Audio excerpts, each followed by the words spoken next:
Bismillahirrahmanirrahim. Assalamualaikum warahmatullahi wabarakatuh. Waalaikumsalam. Alhamdulillahirabbil alamin wassalatu wassalamu ala nabiyyina wa sayyidina Muhammadin wa ala alihi wa sahbihi ajma'in. Amma ba'd. Anak-anakku yang aku cintai dan juga segenap pendengar serta pemirsa yang mudah-mudahan senantiasa dirahmati oleh Allah Azza wa Jalla. Alhamdulillah, pada kesempatan yang berbahagia kali ini kita bisa kembali mengikuti kuliah jelang buka puasa, dan kali ini kita akan memasuki bab yang baru, yaitu bab yang ke-12. Silahkan yang punya kitabnya bisa dibuka di halaman 57. Mana kitabnya Mas Anjas? Halaman 57. Ya, silahkan Mas Sama dibaca. Bismillahirrahmanirrahim. Qala al-muallifu rahimahullahu ta'ala, babu ma jaa fi ghurbatil islami wa fadlil ghurbah. Ghurabai. Bab tentang keterasingan Islam dan keutamaan orang-orang yang terasing. Wa qaulullahi ta'ala, falaula kana minal quruni min qablikum ulu baqiyati yanhauna 'anil fasadi fil ardi illa qalilan mimman anjayna minhum. Dan firman Allah Ta'ala, maka mengapa tidak ada dari umat-umat yang sebelum kamu orang-orang yang mempunyai keutamaan yang melarang dari mengerjakan kerusakan di muka bumi, kecuali sebahagian kecil di antara orang-orang yang telah kami selamatkan di antara mereka.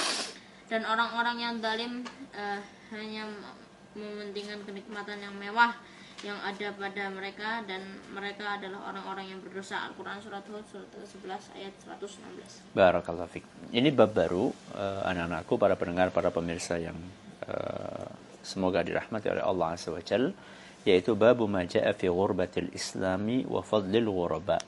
Bab tentang keterasingan Islam dan keutamaan orang-orang yang terasing. Apa maksud dari bab ini? Bab ini menjelaskan bahwa Islam ketika pertama kali diturunkan oleh Allah Subhanahu wa taala adalah sebuah ajaran yang dianggap asing oleh masyarakat saat itu, yaitu masyarakat musyrikin Quraisy. Kenapa dianggap asing? Karena kebanyakan mereka, orang-orang musyrikin Quraisy saat itu, adalah berpemahaman syirik. Ya, mereka menyembah lebih dari satu Tuhan.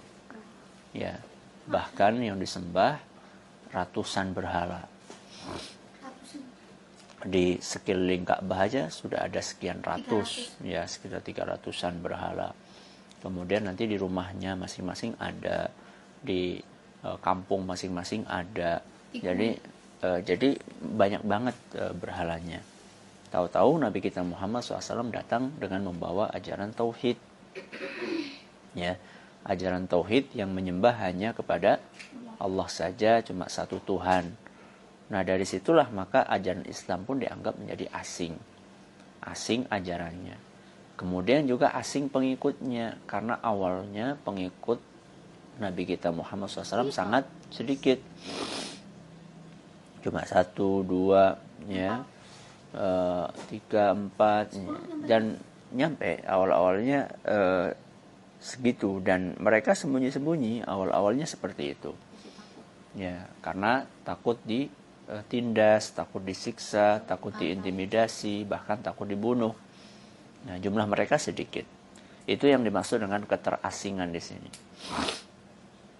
Keterasingan karena berpegang dengan ajaran yang benar, dan yang berpegang jumlahnya tidak banyak, makanya mereka dianggap sebagai orang-orang yang terasing.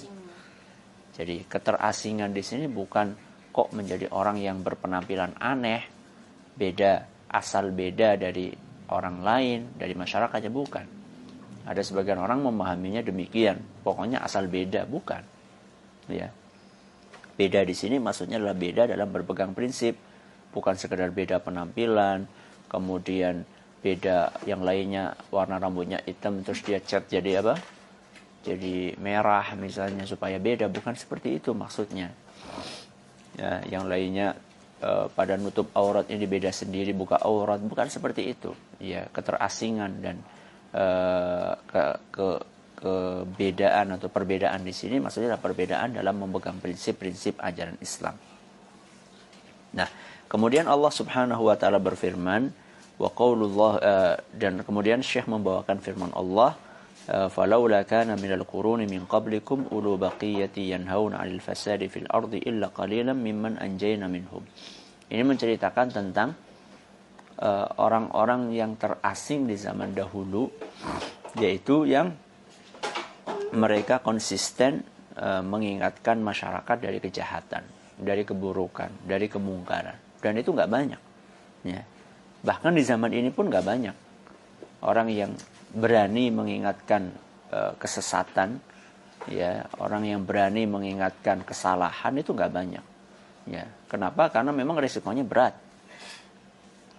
Orang yang suka menasehati, orang yang suka mengingkari kemungkaran, risikonya berat. Makanya nggak banyak di antara mereka. Ya, nggak banyak di antara mereka yang melakukan hal tersebut. Nah, mereka lah contoh orang-orang yang terasing. Ya, mereka lah contoh orang-orang terasing yang jumlahnya tidak banyak. Namun mereka dijanjikan keselamatan karena mereka berani berpegang prinsip Islam. Itu maksud dari bab ini, dan insya Allah kita akan bacakan beberapa dalil-dalil yang lainnya pada pertemuan berikutnya insya Allah. Mudah-mudahan yang kita pelajari pada kesempatan kali ini dan kesempatan yang lainnya bermanfaat buat kita semuanya. Kita akhiri dengan doa kafaratul majlis. Subhanakallahumma wa bihamdika asyhadu an la ilaha illa anta astaghfiruka wa atubu ilaik. Assalamualaikum warahmatullahi wabarakatuh.